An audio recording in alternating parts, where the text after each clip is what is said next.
looking at the English translation, you're going to confuse yourself and spin yourself out, and you will never get anywhere. So write down the Hebrew and then close the book, so it's not influencing you. So forget what they said, she said. We'll go back and look at that later. Gimel Mem. So here's the thing about the dictionary. When I first got this, I didn't read Hebrew. So you have to learn the Hebrew letter sequence. In the very beginning of the book, they have the alphabet laid out. The chart has the alphabet. That little card has the alphabet. It's in alphabetical order, so you just have to learn the alphabet sequence first. So this is for readers of English. So instead of opening to the back of the book as Hebrew, we're going to open to the front of the book. The words are written in Hebrew, though, so you read right to left. But because it's an English format, Gimel is the third letter. So I'm going to go to the left-hand side of the book, and I'm going to have Aleph, and then Bet, and now I'm at Gimel. And because Mem is in the middle of the alphabet, then here's Gimel Aleph, here's Gimel Tav, and somewhere in the middle is Gimel Mem. So I'm going to look for Gimel Mem, and I open up the page and it says Gimel Lamed. So I know that Lamed is before Mem, so I'm going to go this way to find Gimel Mem. If I see Gimel Mem, Vav Mem is past Gimel Mem, so now I'm going to back up. Okay, so just by knowing the letters of the alphabet, I can zero in, and here it is on page 102, Gimel Mem. It means also, even as well. So, hi Gory. If this means also, or even as well,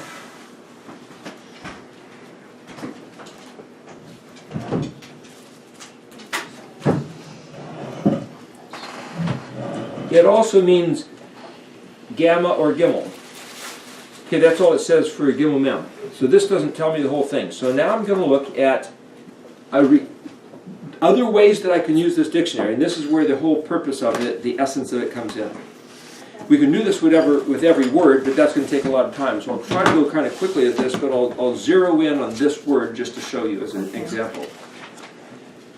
If you duplicate the second letter and make it the third letter, typically in Hebrew, if you have a two-letter word, Gimel Mem, duplicate the second letter and make it the third. So now I'm going to look up Gimel Mem Mem and see if there's a word here. Gimel Mem Lamed, Gimel Mem Mem. It means to cut the branch of a tree. To cut the branch of a tree. What's that got to do with also, even as well? I don't know yet. I'm just going to write it down. So this is to cut, and I'll write this, Gimel Mem Mem, so that I don't confuse myself later thinking it's Gimel Mem, but I'm going to say cut or locked. Eric, why did you take the second letter and double it? I mean, is that just a convention in Hebrew that... Yeah, yes. Okay. Now, besides that, I can take Gimel Mem Mem, cut and locked, and I can look at with a different suffix, so it's Gimel Mem Mem Yod Tav, and say it's a small hole. Formed from Gimel Mem Mem with a diminutive suffix Yod Tav. So somehow a small hole, cut locked, or a small hole. Gimel Mem Mem. Of course, there's two forms. So that's Gimel Mem Mem with a Yod Tav suffix. Why? Just because that's the way the language is built. Built with prefixes, suffixes, duplicating consonants. That's just the way it works. Okay. Now, I also know, just from use, that every time I have two letters or three letters, I can stick yods and vavs in between them as if they were wild cards. So I can look at Gimel Yod Mem, Gimel Vav Mem, Gimel Yod Mem Mem, or Gimel Mem Vav Mem, or I can even duplicate Gimel Mem twice and end up with Gimel Mem. And what I found almost every time is it's the exact same word but a different aspect of the exact same word. So it's just reinforcing me understanding what Gimel Mem is all about. So if I look up Gam, Gimel Mem,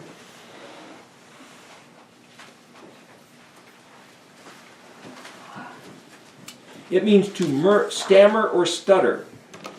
Hesitation. Okay, so this means stammer, Excuse me. hesitate, or stutter. But that's gone. What has that got to do with cut or lopped? Do you see a connection? No, really. Can you see a connection between? The speech is cut. Oh, That's right. yeah. So now I'm showing you that it's the exact same thing. But if you think cutting off a branch Wow. and hesitating, there's no connection. You think a little bit more and it's exactly connected. Yes. Okay, but where does that lead us? Well, we don't know yet because we're just starting. If I look at gimel mem vav mem, it means forming a hole, cutting, lopping, or pitting. Two forms of mem. If I pit an olive, I'm cutting off or removing. I'm removing the pit from the olive and I'm forming a hole where the pit used to be. So it's kind of like extracting a tooth. You're yanking out something and losing what used to be there. Right? So I'll just write the word extraction here, which has something to do with the hole. You might say the extraction of a tooth or the pit of an olive. Gimel mem vav mem, that was that. It also means to truncate or hornless or full of holes. That reminds me of a picture of Swiss cheese. If I cut the horns off the ram, that's cutting or lopping. It's the same word. So now that not just a extraction of a tooth, but to, you might say, de-horn. Now, I can look at different letters which are suffixes. And I know just from experience, I'm trying to give you the inside of that if you add as a suffix an aleph, that's an Aramaic form of a noun, but it doesn't necessarily change most of the time the two-letter root. So I can look up gimel mem aleph, and it means to sip or swallow. That brings a whole other thing in, to sip or swallow. And it is given to drink, or the word papyrus, because the papyrus is the plant that swallows water, or that drinks up moisture. A hole or a pit. Okay, what does this have to do? Sip, swallow, papyrus, or a hole or a pit because something was dehorned. What do all those have together in common? You know, hold water. If you dig a hole, the water's all going to flow into the hole. If you have a straw, you suck water up into the hole. If you cut off the horn of an animal, he now has a hole. If you yank out a tooth, there's now a hole. So this word gimel mem simply has something to do with a hole, but yet the word for camel is gimel mem lamed. Our letter C is the third letter, which is like C. This is a mem, this is L, right? So you're reading that direction. So that's where you get camel. So the word gimel is camel. Gimel mem means much. It means also, even as well, or much, or many, or a heap. So much, or a heap, or many. Wait a minute. A heap. Well, that's the back of a camel.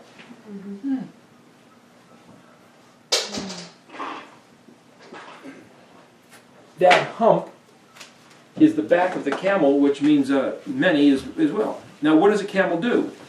A camel goes out and transports things back and forth.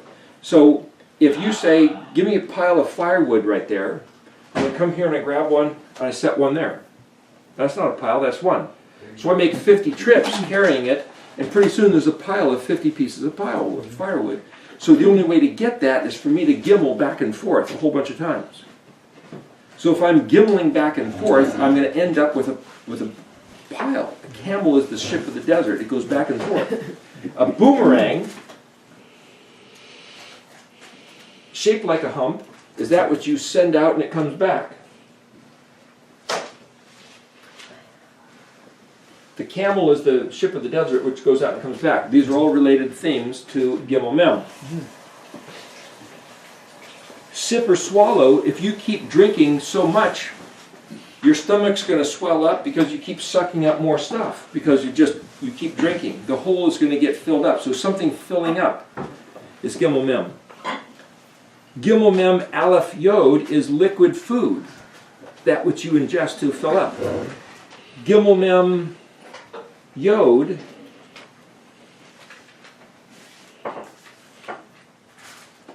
well, here, let me look at Gimel Mem Hey.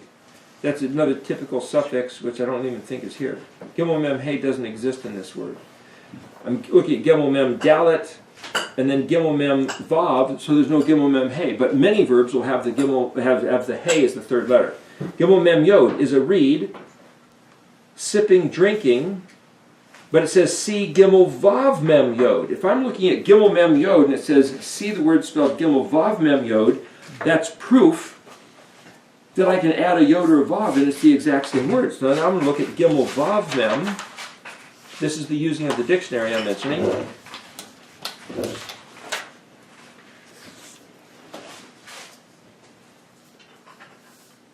On page 94. And it means rubber. Rubber? What do you think of when you see the word rubber? Elastics, Bounces. stretchable. When it stretches, it comes back. Right. When you bounce it, you boom, boom. Memory. Boomerang. It's this back and forth boomerang action. Makes rubber. Now, So- what were the letters there? Gimel Mem Vav Yod, right? Or no, Gimel Vav Mem Yod. Okay, Gummy. okay. Gummy. Gummy bear. Gummy. That's all the same word as Hagam. It's all the same thing. Gum is something that you chew, right? So, a rubber band, Gimel Vav Mem Yod Hey. So now that I know, if rubber is Gimel Vav Mem Yod, and then if I add a Yod Hey, that's a rubber band, then something which expresses as an object, that expresses the characteristics of the word, is formed in Hebrew by adding Yod Hey to the end of it. So by simply looking at the dictionary, looking at one word and looking up all these different aspects, I start to learn the way Hebrew is constructed. So now I know that if I have starting off with Gimel Mem, I can put other letters as prefix, other letters as suffixes, and stick other letters in between, duplicate these two, or stick triple the second letter, and it's all the same thing. Now I also know, just from use, that if I stick a nun in front of it, nun as a prefix means to engage in the action. So I'm going to look up nun Gimel Hey, or nun Gimel Mem.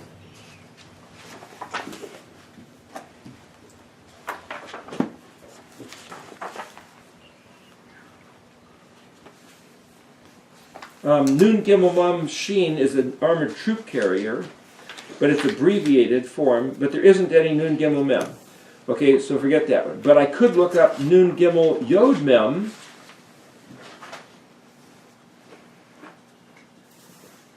Nope, or not there, or Nun Gimel Vav, or Vav Mem.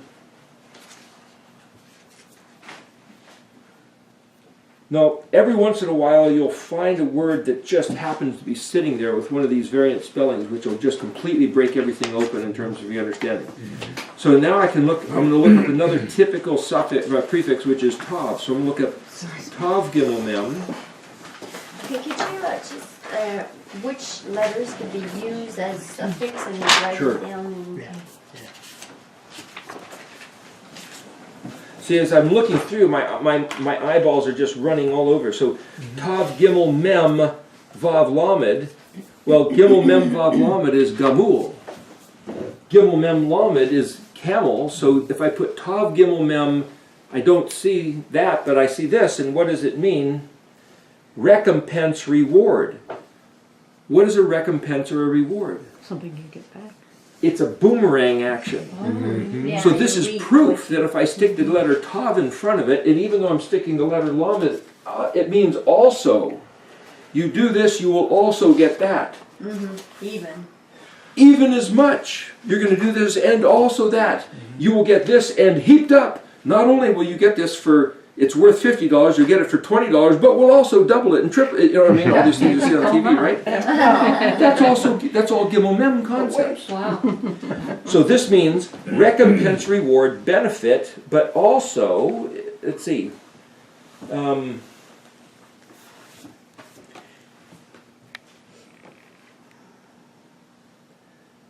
this has to do with,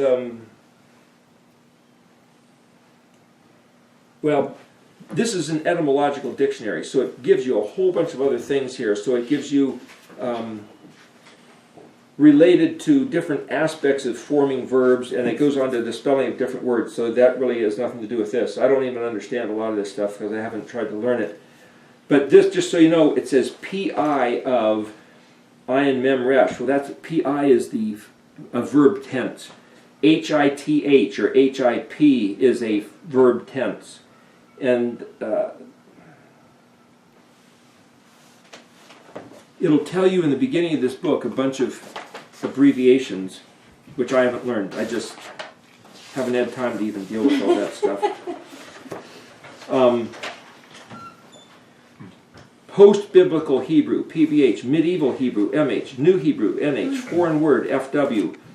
But then it's got all these other abbreviations. Yeah, what's PI? Was it past imperfect maybe? PI is PL, which is some aspect of Hebrew grammar. PIL is Pilel, which is Hebrew grammar. And it's like, they don't tell you. I don't know why they don't bother to tell you here. Now I have to go get a dictionary and find out what this dictionary That's is just trying to to prove tell they me. know more than you do. And they ain't telling. Is it Yeah, present yeah. indicative? Something like that, but Yeah, I don't know all those probably. things. That sounds right. Just Okay, but I could go on and show you other stuff here. But let me look at one more. Yod Gimel Lamed, because that's another typical prefix, and just to see if there's anything in there. I mean, Yod Gimel Mem, sorry.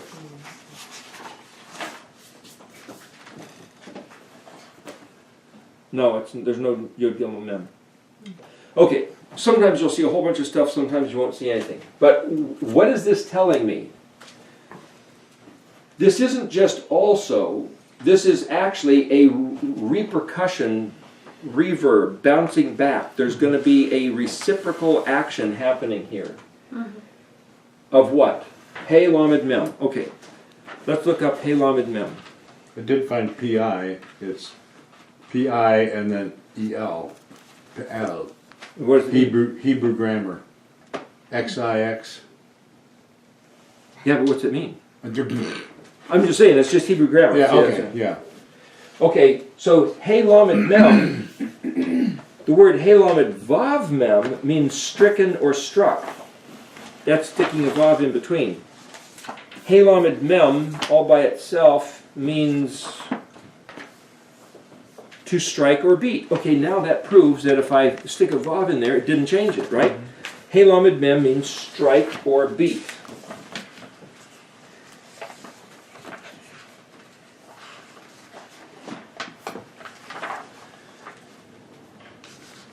Hammered, smitten, stunned. But it also means suit or fit.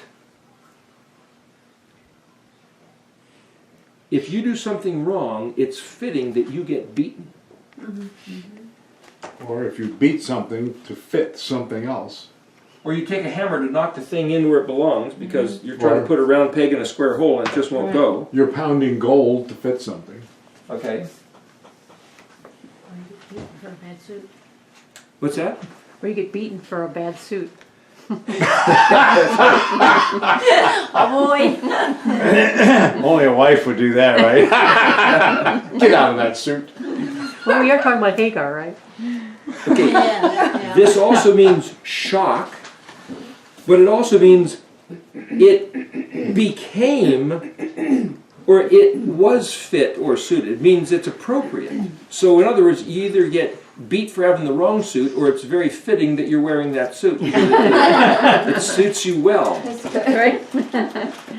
The word Hey Lamed Mem Aleph Yod means why, which is, it means lama, as in when Shur on the cross said, Eli, Eli, lama sabachthani, why have you? So lama, Lamed Mem means why. So this, if Hey is literally the letter that means the, this is the why. Well, if something is suitable or fitting, that's why. See the connection? Or was he really saying why on the cross, or he was saying, yeah, that's what should happen? It could be either one. yeah. See, we're only given one person's translation, That's and right. it could be these other things. Yeah. That's a good. Now it's also Hey Lamed Mem is brine for pickling. Hey Lamed Mem Nun. Now, if you add a nun at the end, it becomes the one who's doing it, or Vav Nun. This is a hammer or a mallet. Why? Because the hammer or the mallet is the thing that you use to beat the thing into where it belongs. Right? What is brine for pickling? Like salt water. It's like salt water, but what does it do? Ferments the pickle. And what does it do to the pickle, besides fermenting? Preserves it. Preserve. Preserve it. It's conditioning it. Right, It's that's good. It's making it fit into something else. It's taking the cucumber and turning it into a pickle. So the hammer which takes the square peg and beats it into the round hole where it doesn't want to go, but now it's going to force it, the brine is taking the cucumber and cramming it into the shape or the taste of a pickle. Or preserving it. Which the Make peg it going like a into the soup. hole is going to hold the building together, support it. Okay, but what I'm showing you is that salt water is a hammer. It means salt water is a hammer. It's forcing it, it's compelling it to fit into what suits you, is that I want that cucumber to taste like garlic and salt. But I want it to last for a long time too. Okay, so you're using the salt to beat it into the shape that suits your preference. Okay. Okay, so this is, halam has something to do with beat, strike, or it's compelling. Of some kind, it's a force fit, right? So if I look at Hey Lamed Mem Nun, that's all I can get out of that. But I can stick now other prefixes, and I can stick yods and vavs. So if I look at Hey Yod Lamed Mem, or Hey Lamed Yod Mem, here, Hey Lamed Yod Vav Mem is helium. Well, I'm not sure that fits because that's a foreign word, but there's probably something there. Hey Lamed Yod Mem, striking or beating. Fitness or aptness. That's exactly the same thing, right? We're changing the fitness. So here, fitness, or it's apt, which is to say it's suitable. If I look at Hey Vav Lamed Mem, and again I'm elaborating this to show you the using of the dictionary. Hey Vav Kaf, Hey Vav Lamed, Hey Vav Lamed Lamed, Hey Vav Lamed Mem. Fit, appropriate, or adequate. Appropriate, adequacy. Hey Vav Lamed Mem Vav Tav.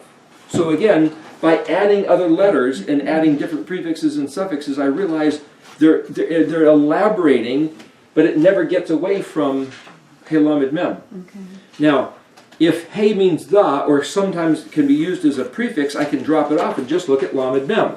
So if I look up Lamed Mem, it just means to them, or of them, or belonging to them. So if something is belonging to them, then that means it's suited because it's fit, it's apt, it's appropriate, then that means this is not wrong. This is proper. And that means it belongs to them, so it's theirs, aptly. So something is going to come back as a reward or as a punishment perfectly suited. What's this word? Resh Aleph Yod.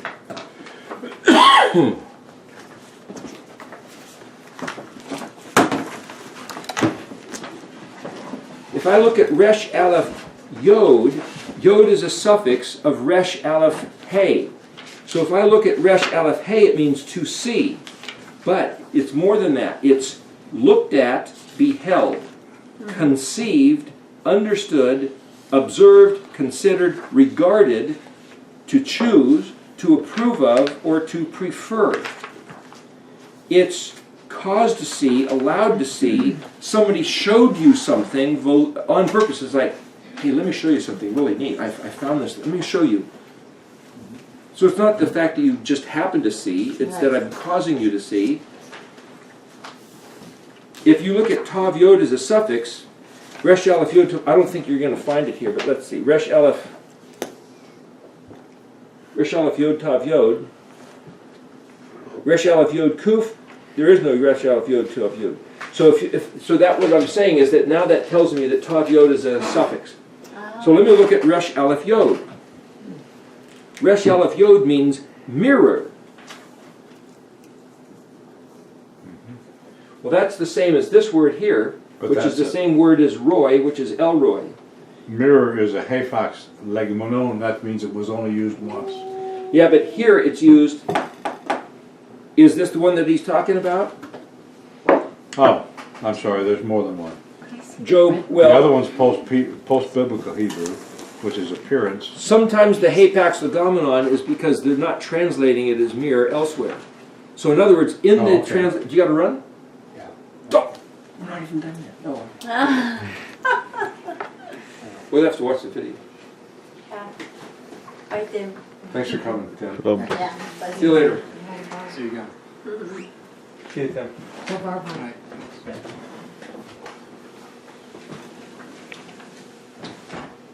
This is not only a mirror, but it means appearance or the aspect, or as we said before, the Resh Aleph Hey means considered or regarded.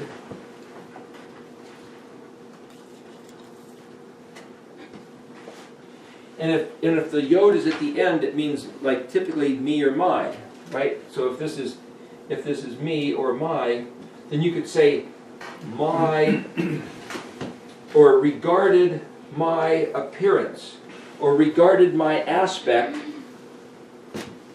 as in a mirror.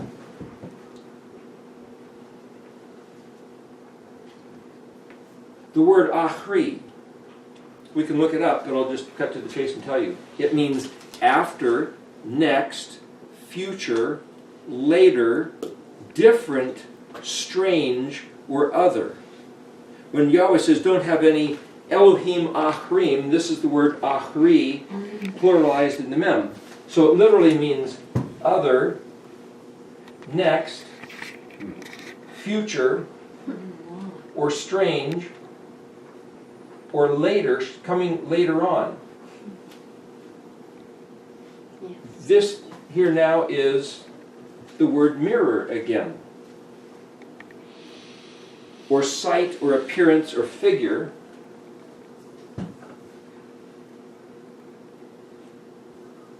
What's a figure? The way something looks.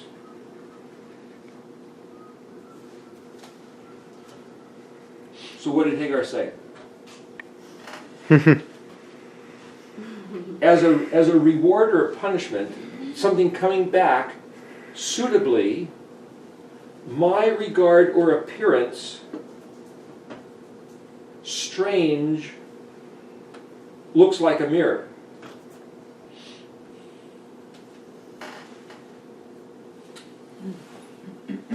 Coming back, which is a reflection, suitable, they,